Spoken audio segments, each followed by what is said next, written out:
एक बड़ी कामयाबी मिली है, साल्वर गैंग पकड़े गए हैं। क्या था पूरा मामला और कैसे कामयाबी मिली? जो पुलिस भर्ती बोर्ड की परीक्षा चल रही थी, इसी में कुछ क्योंकि हमारी सभी थानों की पुलिस, हमारी स्वाट सर्विलेंस टीम इसमें सक्रिय थी। इसी में एक गोपनीय सूचना प्राप्त हुई कि कुछ लोग संरक्षण कराने की आड़ में लोगों से संपर्क कर रहे हैं। इस सूचना को जब डेवलप किया गया स्वाट और सर्विलेंस टीम द्वारा, तो इस पूरे नेटवर्क का भंडाफोड़ हुआ है।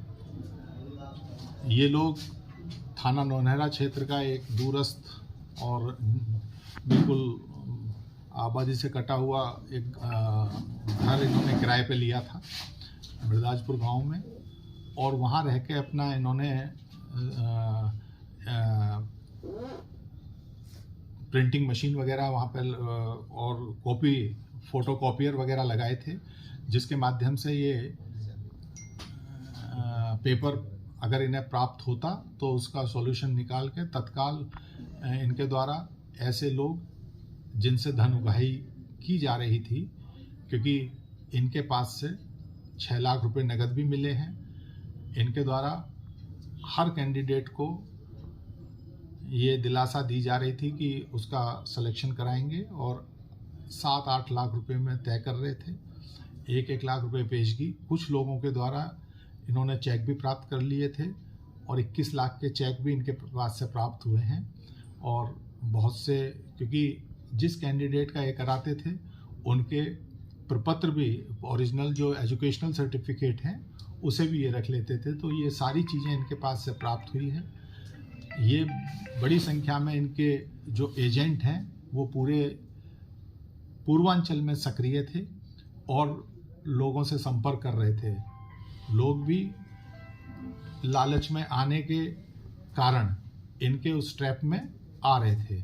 ना तो इनके पास कोई पेपर था, अभी कुछ नहीं था, केवल ये था कि जिस दिन पेपर होगा उस दिन इनके द्वारा ये करा दिया जाएगा।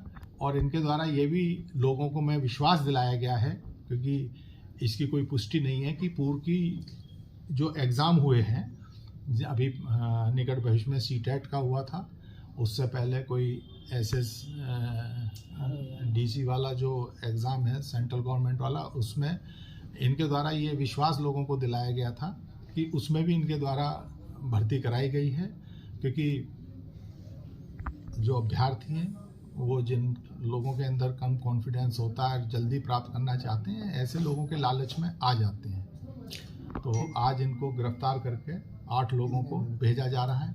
इसमें जब पूछताछ पे जानकारी हुई तो इनका जो मास्टरमाइंड है गोपेश यादव, उसके द्वारा ये बताया गया है कि वो कोस्ट गार्ड में पोरबंदर में सेवारत है, उसका एक और सहयोगी वहीं सेवारत है।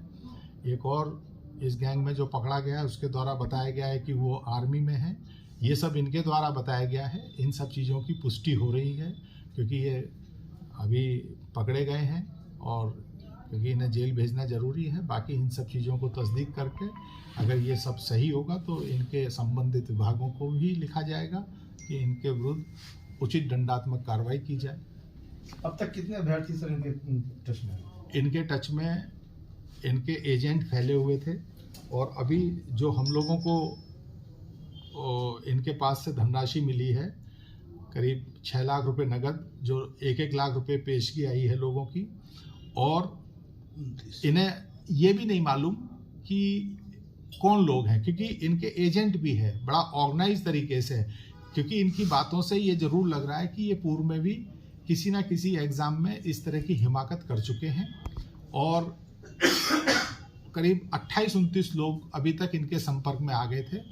उसी में से कुछ लोगों ने गोपनीय रूप से पुलिस को सूचना दी, जिसके आधार पर इस पूरे गैंग का भंडाफोड़ हुआ है। और आप लोगों के माध्यम से भी मेरी अपील है कि जो अभ्यर्थी हैं वो इस तरह के गैंगों के चंगुल में ना आए, क्योंकि इनके पास कुछ नहीं होता है। ये 40-50 लोगों को इसी तरह से फंसा लेते हैं। उनमें से कुछ लोगों का अपनी ही प्रतिभा के आधार पे भी हो जाता है, और बाकी का ये पैसा खा जाते हैं। बाद में लोग पुलिस कचहरी कोर्ट घूमते रहते हैं कि साहब मुझसे ले लिए। तो अपनी मेहनत के आधार पे परीक्षाओं में सम्मिलित हों, ऐसे जो ठग हैं और इस तरह के जो चीटर्स हैं इनसे दूर रहें। और अगर कोई संपर्क करता है, जैसे यहाँ किसी एक व्यक्ति ने साहस किया, पुलिस को बताया और पूरे गैंग का भंडाफोड़ हुआ, अगर अभी भी कहीं कोई इस तरह की बात है तो लोग तत्काल संबंधित अपने जनपद में जाके पुलिस को बताएं और ऐसे लोगों को के विरुद्ध